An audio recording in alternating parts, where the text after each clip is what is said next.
Bonsoir à toutes et à tous, aujourd'hui je suis de retour avec l'une de mes vidéos qui avait le plus bidé sur la première partie de ma chaîne.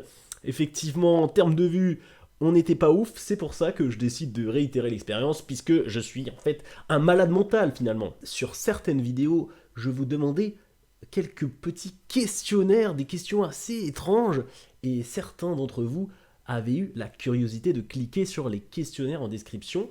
Et ce qui est assez intéressant, c'est que vu que j'ai arrêté ma chaîne pendant 3 ans, je ne me souviens de rien. Donc je vais avoir des réactions encore plus inconcevables que à l'époque de la première vidéo qui était quand même culte malgré les vues très très basses. Sans plus tarder, je vous propose qu'on regarde le premier questionnaire. Il concernait des poulets, il me semble. On va en apprendre beaucoup plus.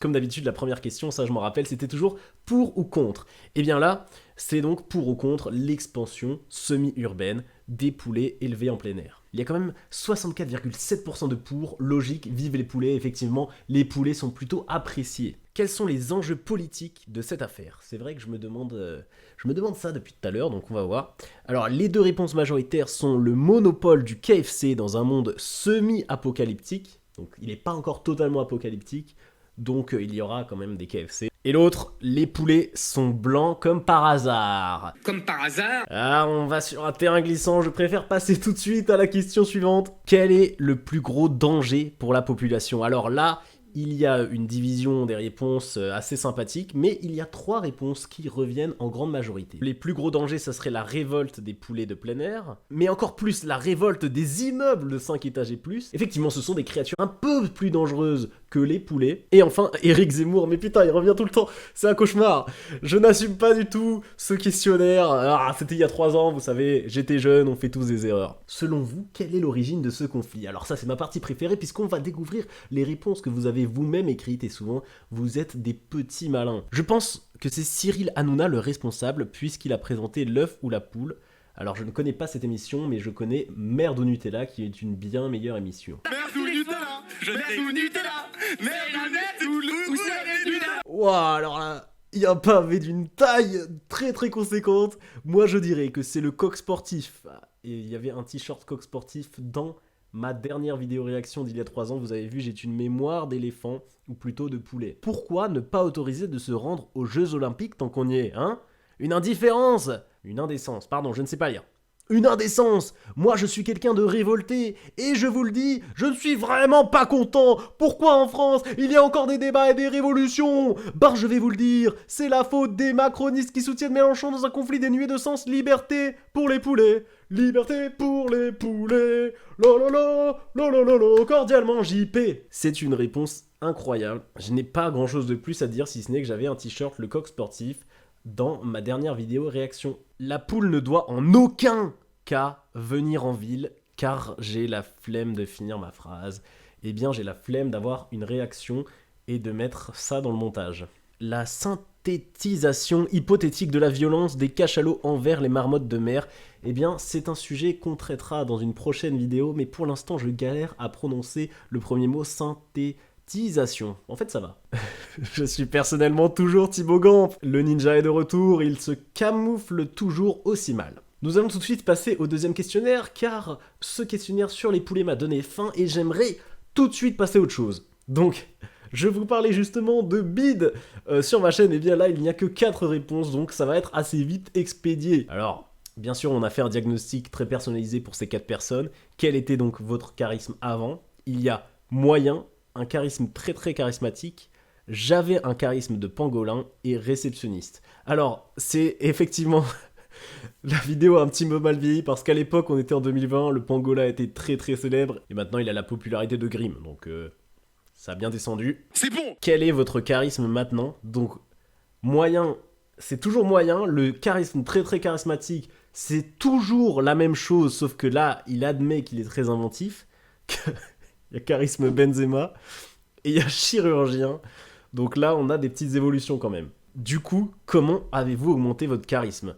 En fait, d'ailleurs, je pense savoir pourquoi il n'y a que 4 réponses. C'est parce que les gens voulaient savoir la réponse, mais n'avaient pas eux-mêmes la réponse. Et c'est grâce à ces 4 héros que l'on va savoir comment augmenter son charisme. Donc, le premier, c'est rien, parce qu'effectivement, il est passé de moyen à moyen. Grâce au fait que j'aime la glace à la pistache, mais ça, c'est un menteur, parce qu'il n'a pas changé non plus son charisme.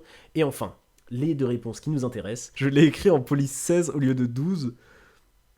J'essaye de comprendre, attendez.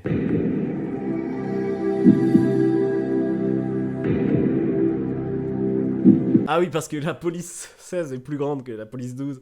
Le mot... Ok, putain, je suis très con. Passons ensuite aux autoroutes en Antarctique. Vous savez à quel point j'affectionne les routes. Eh bien, j'ai hâte de voir ce que nous réserve ce questionnaire. Eh bien, il y a quand même 75% de pour, ce qui est énorme. Et en plus, il y a plus de personnes qui sont pour les autoroutes en Antarctique que de personnes qui ont répondu au précédent questionnaire. Ah, ensuite... on a du 50-50 et j'aime bien, ça fait une forme un petit peu de Pokéball, mais elle est un petit peu chelou, elle a les couleurs de Bulbizarre, donc c'est une Pokébulbizarre, j'espère trouver ça au montage, sinon cette séquence sera très chelou, mais dans tous les cas elle l'est déjà. Merde, c'était quoi la question? Mais c'était quoi la question? Bah je sais pas en fait. Bon, je sais pas c'est quoi la question, mais il y a le célèbre youtubeur Le Titou à 50% et les Kémors sauvages à 50%, et du coup j'ai parlé de Pokémon et... Kémors est apparu, en fait, tout simplement. Mais il n'y a pas la question, il y a marqué question, c'est un cauchemar. Mais en tout cas, il y a, je ne sais même plus le nom de l'animal miskin, des Esquimaux, Soral qui s'embrouille avec des blocs de glace, ça c'était vraiment très drôle. Les Kémors sauvages, c'est très joli. À mon avis, c'est l'Antarctiqueur le plus célèbre, j'imagine. Les Carlo Daber également, bah, ils sont pas célèbres. Bon, pourquoi mettre des autoroutes en Antarctique? C'est vrai que depuis avant, on parle comme si c'était acquis, mais c'est une question qu'il faut d'abord se poser. Pour que les pingouins puissent aller tranquillement au boulot. C'est très très mignon, mais c'est vrai que les pingouins ont d'autres moyens de transport, comme le Navi-Pingouin, donc ils n'ont pas forcément besoin des autoroutes pour payer le péage. Effectivement, c'est le but premier des autoroutes. Faut bien les observer, voir leur réaction. Fluidifier le trafic et désengorger les axes existants. Ça n'a aucun sens, il y a très peu de trafic en Antarctique, à part les pingouins qui vont au boulot, bien sûr, mais ils sont très organisés, ils sont en bande organisée. Oui, m'a gâté. On en est déjà au dernier questionnaire, les asperges vont-elles dominer le monde? Alors cette fois, ce n'est pas un pour ou contre, mais un oui ou non, et 71,4% pensent que oui. Pourquoi les asperges veulent-elles asseoir leur domination alors qu'elles pourraient en fait s'asseoir sur une chaise? Alors ça, ce n'est pas marqué, je l'ai un petit peu rajouté, car je produis beaucoup d'humour également en plus de mes réactions.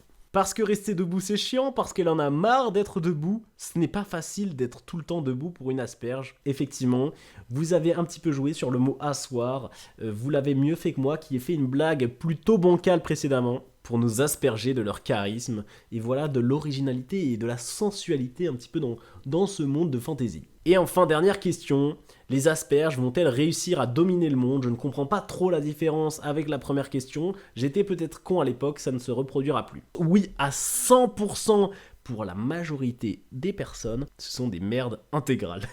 Vous êtes une merde intégrale. C'est d'ores et déjà la fin de cette vidéo, j'espère qu'elle vous a plu et j'espère qu'elle va autant bider que la première. Mais si vous êtes là, c'est que vous êtes des fervents supporters des questionnaires à n'en pas douter, et donc je vous annonce tout de suite que je vais relancer les questionnaires avec tout de suite un questionnaire très culte auquel vous allez pouvoir répondre pour ou contre le rachat des iguanes. Et moi je vous dis salut!